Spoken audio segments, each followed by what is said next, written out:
All right, all you cool cats, you just heard Maneater by Hall & Oates. And before that was Weird Science by Oingo Boingo. You're tuned into YNTA, your number one easy listening station. And now it's time for a little show we like to call You'll Never Talk Alone. It's me, your host, Alex Lovell, joined today by Andrew Ainsworth and Zach Osborne. Andrew, Zach, how are y'all doing? How long did it take you to come up with that bit? As the recording was started. I am regretting joining this right now. That's pretty good. I like it. Yeah, what do you see what we have coming up after the hour, after the local news? You know, it's going to be great. Because not only do we have some great 80s tunes coming up, we've got a Champions League final to talk about. It's finally here after what seems like 40 years since the end of the Premier League season. We're finally playing the Champions League final against the Tottenham Hotspurs in just a matter of days. And there's a lot to talk about, so let's just jump right into it. Zach, how nervous are you right now? I'm pretty nervous. Pretty nervous. Yeah, he's been out of the game a while. He's forgotten how to... Look, I saw a good friend of mine last Friday night at the graduation ceremony for the school I work at, and he's a Tottenham fan. He's been a Tottenham fan for a long time. We were talking about it. He said to me, Liverpool is definitely the better team. It's just no question. But it's the Champions League final. It's one game. Anything can happen. That's why I'm nervous, because he's right.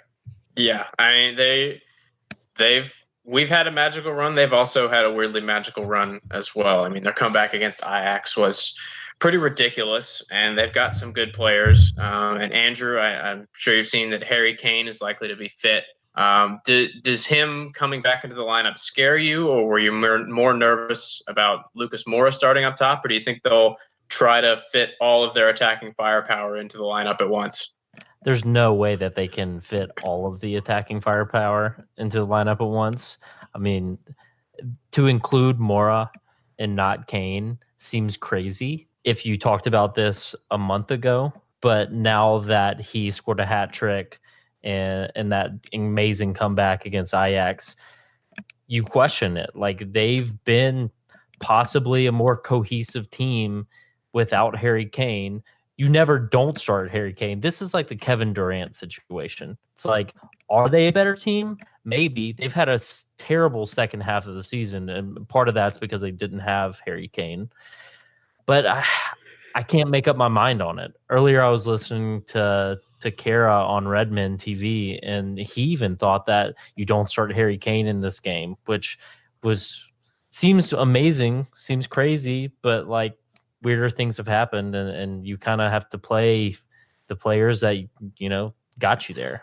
Yeah, I mean, it'd be so harsh to drop Lucas Moura after the end of the season he's had and the impact that he's had bringing him to the final. But Zach, do you think we'll see Harry Kane, or do you think he'll be fit in time? I mean, he's in their Nations League squad, so he's close enough to being fit. But is he the type to force himself into the lineup? Yeah, I think we see Harry Kane. I mean, he's the biggest star on Tottenham, period. And I think, Moura has earned it. He's a huge part of why they're there. But Tottenham's identity and their image on a global scale is built around the player Harry Kane. They're about to be in the biggest club match of the year globally. It just doesn't make sense to me if Harry Kane is fit, if he's available. It would really surprise me if he doesn't start. So if he doesn't start, then it's Moura, Son, Eriksen, and Dele Alli. I mean, yeah, you got to start him, but then you look at it and like, do you take Moura out? Do you take Eriksen out? Do you take Son or Ali out? And if you do end up taking one of those players, like, could it be Eriksen? So you try to have, a stronger midfield against our midfield. Yeah, it's almost like they're going to have two different formations completely based on whether Harry Kane starts or not. because it seems like when he's in, they prefer 4-2-3-1, 4-3-3 kind of variation, and then when it's Mora starting, it's almost him and Son up top together all the time. So it will be interesting because I'm sure they're going to try to pack the midfield against our midfield, because or at least put people in our way to make sure that we don't cycle up to our front three as quickly as possible. But I don't know, because like you said, would they drop Eriksson? But he's also arguably their best player. And can he play deeper in the midfield? Will James Milner absorb him into his chin? I mean, those are things they have to consider. But I mean, they've got Musa Sissoko, so they don't really need anybody else in midfield because he's weirdly helpful now. So there's a lot to think about. I mean, for them, which attacking lineup from them would scare you the most, and which would scare you the least? I'll start with Andrew. Scare me the most. I think if you just take out Mora and put in Kane, I just feel so bad for it. Like after scoring the hat trick and being that player at the end of the season that you could count on, but that's typically been their best team. So, Zach, is there any lineup that scares you in particular? Yeah, I mean, I'm scared. I'm scared of Kane, just because it's the biggest stage, and he's a guy to make it happen on the biggest of stages. He is a superstar and is capable of taking over a game.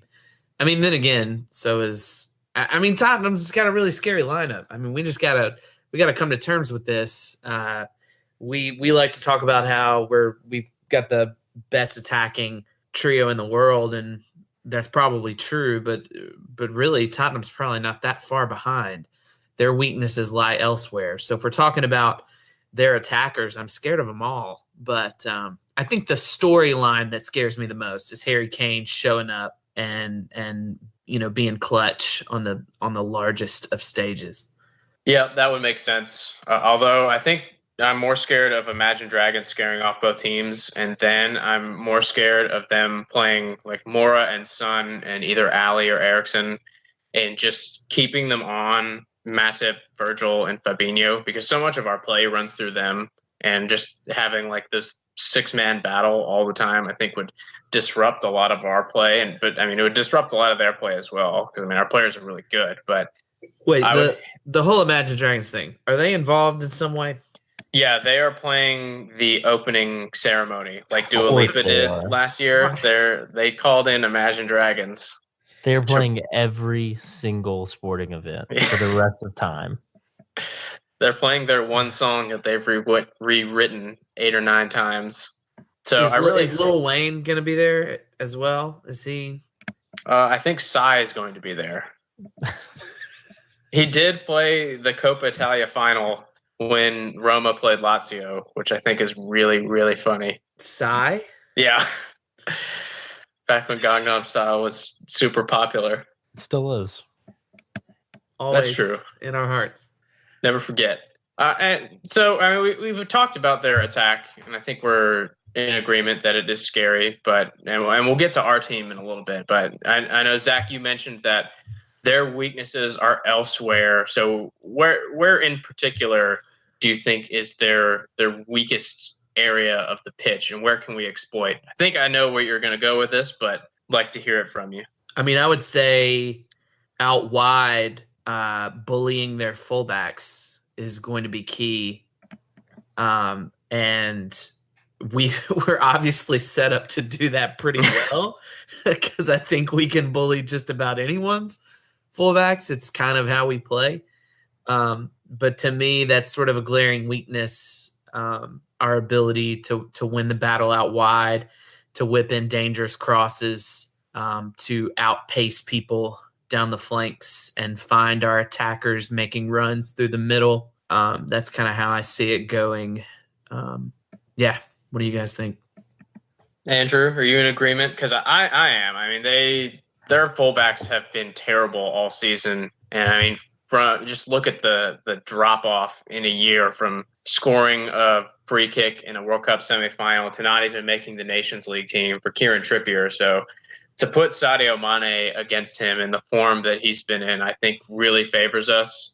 And I mean, Danny Rose did play pretty well more when he got moved forward against us in the game at Anfield earlier this year, but he is not the best fullback. And I mean, he's going to start over Ben Davies for sure, but I think he can be got at, and he's not the strongest. So you're right. Like Salah versus Rose and Mane versus Trippier will be key, and having to pull either Vertonghen or Alderweireld out wide to double team should leave some big openings for Bobby and whichever of our midfielders are playing. So I like those matchups. That's why I'm kind of excited about playing Tottenham, because that is their weakest area.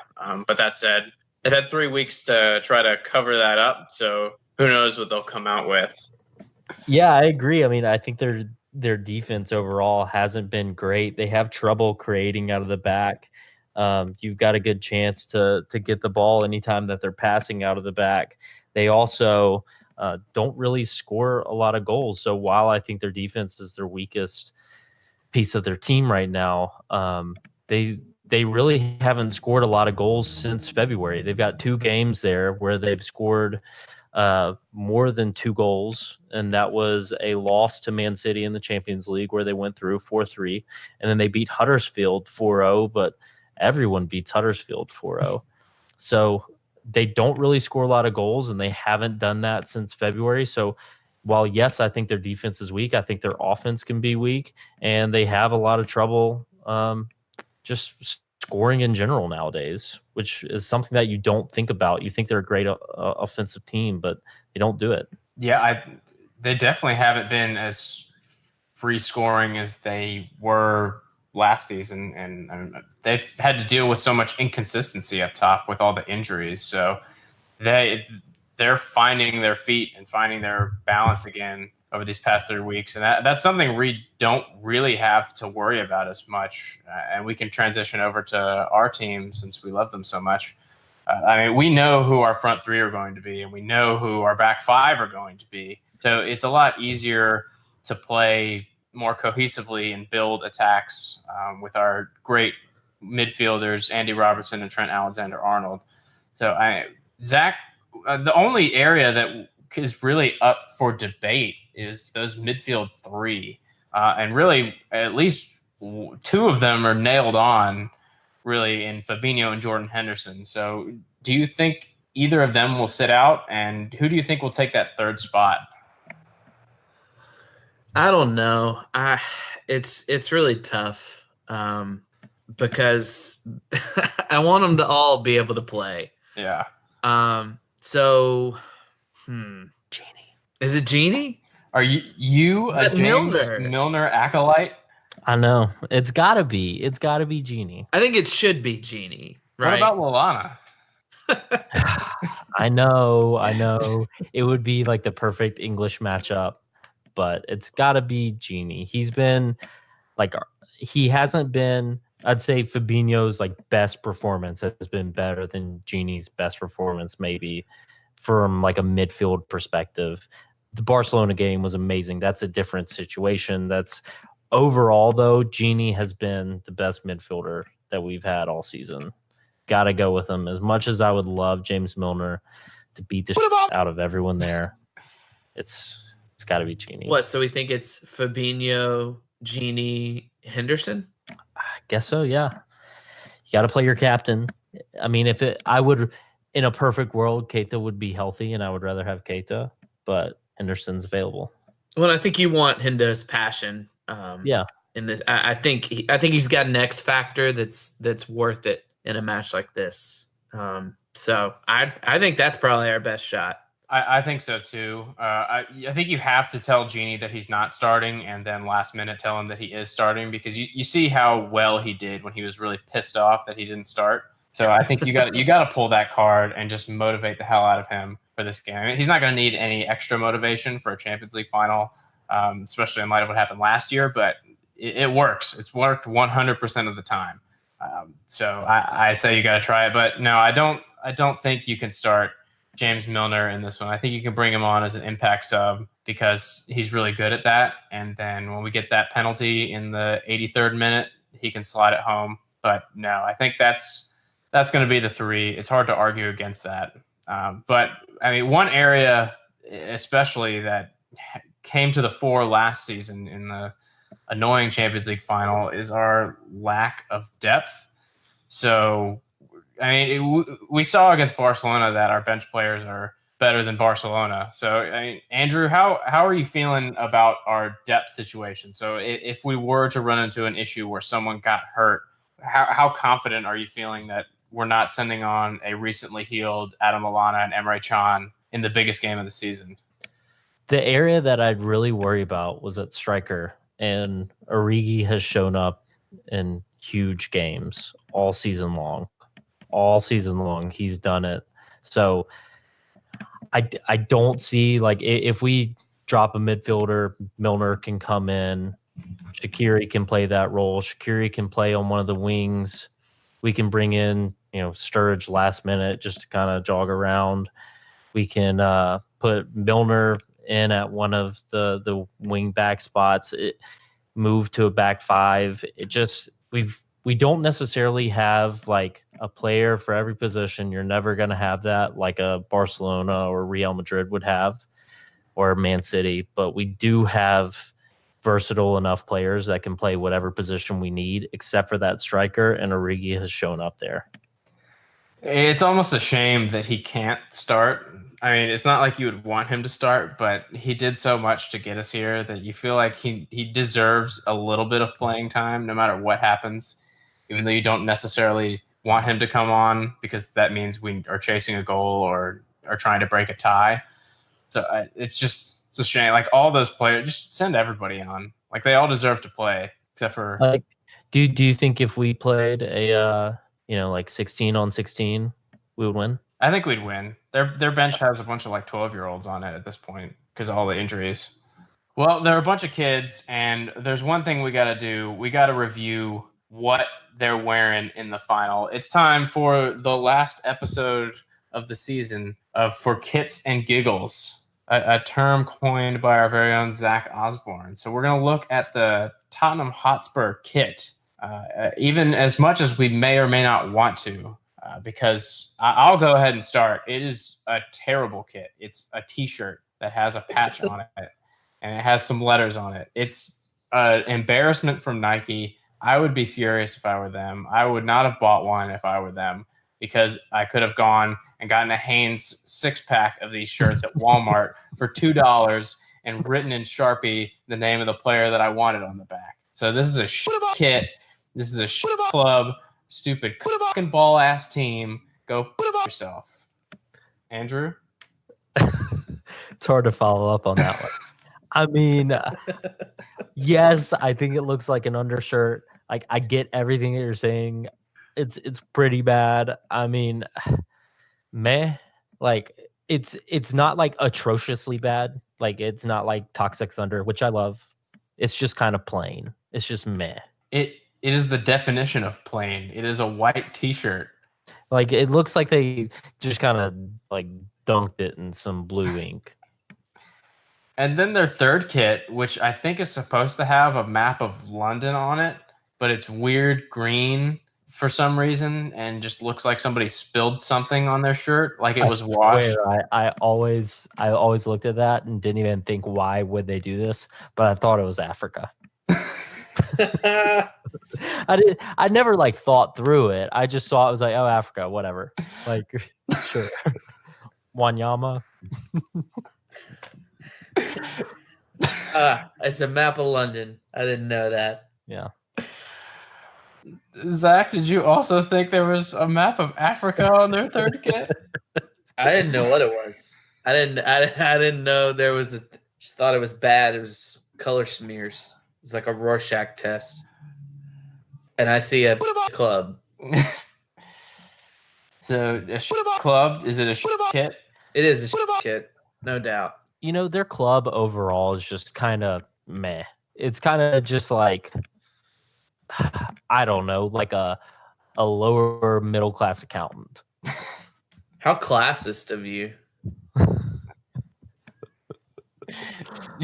You care to Like- elaborate? like an accountant that you would find at like like a giant corporation, just wearing like some just like a white button down and some black slacks with cuffs in them, and he's just like a nice guy. Like he's fine. Like I'm not gonna hang out with him. I don't know. I'm going way too far into this, but yeah, it's just kind of like man, like cool. Like yep, your thing. I don't hate you. I don't like you in any way. You're just kind of there. Yeah, I don't like them because they kept taking all of the people that I wanted us to get. Like I've spoken before about how badly I wanted Christian Eriksen on this team and Son. Well, that's really it. But 2 is more than most teams have taken from us. So I mean, revenge is a dish best served in tapas form late in Madrid. So I think that's what we're going to get because they've been asking for it. It's also, can we just acknowledge how weird it is that they're in the Champions League final? It's so weird. That's weird. It does not feel right at all. No. And it's just so like you go back and you watch their games, like they just somehow got through them. Like I don't know how they got through Man City. I have no clue. Like that last minute goal that was called off from Sterling, which I love. Like I'm so glad that happened. But it was just like they shouldn't have gone through. We had that situation with Barcelona where like obviously we were the way worse team in the first leg, but like everyone thought that Barcelona like it was more of like a fluke. Like we shouldn't have gone through Barcelona. Yes, we might have a better team on some days than them. They might have a better team on some days than us. But like that Ajax team just beat like all the best teams in the Champions League. And then they come out in the second half against Tottenham and just shit the bed. And then Tottenham goes through. It's like how did they do that over and over again? We gotta be up like 5-0 just to make sure that it works. It takes just Like that's what scares me is because they like we did something ridiculous. They've been doing ridiculous things. Like they barely got into the knockout stage, and then they had 2 like dramatic wins in the knockout stages themselves. And I don't know if they've used up all their luck or if they still have some in reserve. But it's just like if not for a PSV goal, they don't even make it to the knockout stages, which is just insane. And then despite not having anyone fit, they still managed to walk through. And now we're playing them in the final. What are they doing here? No one invited you here. They didn't buy any players. I mean, kudos to them in a weird way, but also like, what the hell? And they also scheduled it so far out that all of Tottenham's players are going to be healthy. Well, Eric Dyer probably won't, but yeah. Does anybody know why the final is in June? It's never usually this late. no clue. Nope. Well, there is something that I think you do have clues about, and that is your score predictions. So, Zach, let's hear what you're thinking about this game. I'm pretty confident we're gonna win. I mean, I have no reason to think otherwise at this point. I do think it'll probably be a pretty good game. I can't see it being super lopsided, but I think our quality will prevail. I'm gonna say 3-1. 3-1 Liverpool. I like it. Andrew, are you as confident? Yeah, I think I'm as confident, maybe more confident, which wouldn't be a surprise. True. Yeah. I do want to point out that on Redmond TV, Kara said the ultimate Liverpool scoreline 2-1. So I'm going to go against that. I'm going to go 2-0. Ooh, a clean sheet. Nice. To round off the year. See, I'm going to go 2-1 because both games this year against them were 2-1. And we just to keep it regular, like someone who eats a lot of spinach, we're going to go 2-1 and we're going to win. It's not going to be as dramatic as the one at Anfield. It'll probably be more like the one where we played them at Wembley, where we just should have won probably like 18-0, but they scored a crap late goal just to make it kind of nervy. But I think we'll do it, and it's going to be a very great day on Saturday. I'm feeling. Do y'all have like big plans for watching it, Zach? I know there's a meetup in our hometown of Jackson, Mississippi. That's right. getting some of the local Liverpool fans together at really the only soccer bar in town, Capitol Grill. And should be fun. Should be fun. Hopefully, I won't like yell a lot and say really terrible things like I did last year. Honestly, afterwards, I felt guilty about the things I said about Loris Karius. I yelled them at a projector screen and like embarrassed people sitting around us. So I'm gonna try to just not be that guy, regardless of what happens. I think the youth soccer team had left at the restaurant at that point. So, there were a bunch of kids. There were. I forgot about that. I think you were okay in that regard. Andrew, are you doing anything big? I haven't figured out what I'm doing. I got a group of friends that we watch soccer, so we might go to like the Liverpool supporters club here in Nashville. It's pretty big, so we'll see. I don't know. I'm definitely gonna weird flex, but okay. I mean, well, like, we're pretty big soccer town. We're getting an MLS team. I don't know if you know that, but fourth in the Western Division right now, I believe. Pretty huge team. Nashville FC. Go check them out. It's Nashville SC. Sorry. Yeah. Just to. I go to all the games. I'm a huge fan. I got like a scarf and everything, and I bring the drums. Yeah, so that's what I'm going to be doing. I know I'm going to drink a lot of beers, ice cold beers. I am too. I usually use the Champions League final as the one time to buy Heineken. I'm always like, okay, you've earned this Heineken for sponsoring this all year. So I get the cardboard box that's also a cooler that you can dump ice in. I get one of those, and then make burgers and stuff. Although I'm in an apartment, so they're gonna have to be like skillet burgers, which is not as fun, but you take what you can get, and then probably have some people over, and then probably punch them because it's going to be too nerve-wracking once the game actually starts. Oh, yeah. Now that we're talking about it, I wasn't nervous before, but now I am. So thank you guys for doing that to me. I've been trying not to think about it, but this recording sesh made me stare it real hard in the face. Only 2.5 more days. I'm ready. I'm ready. My friend that's an Arsenal fan, I texted him today, and I said, let me read it out to y'all. I said, don't worry, if I know anything about losing your Europa League final, is that in 2 years you'll get to know what it's like to lose a Champions League final also.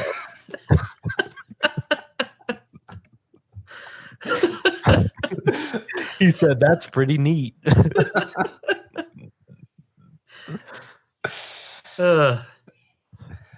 So this is our year. We lost. Now we get to win. Just don't worry about it. It's all going to work out. And we'd love to hear from you, listener. What do you think is going to happen this final? Tweet at us at YNTA Podcast, your score predictions. Leave your reviews of our podcast on your favorite podcast service. We'd love to hear what you have to say about it. We'd just love to hear from you about pretty much anything, really. So get at it. Let's boost those engagement rates on Twitter. Andrew, what was that face? You said we'd really like to hear about anything from you. And I thought, well, not anything. Oh, I'm sorry.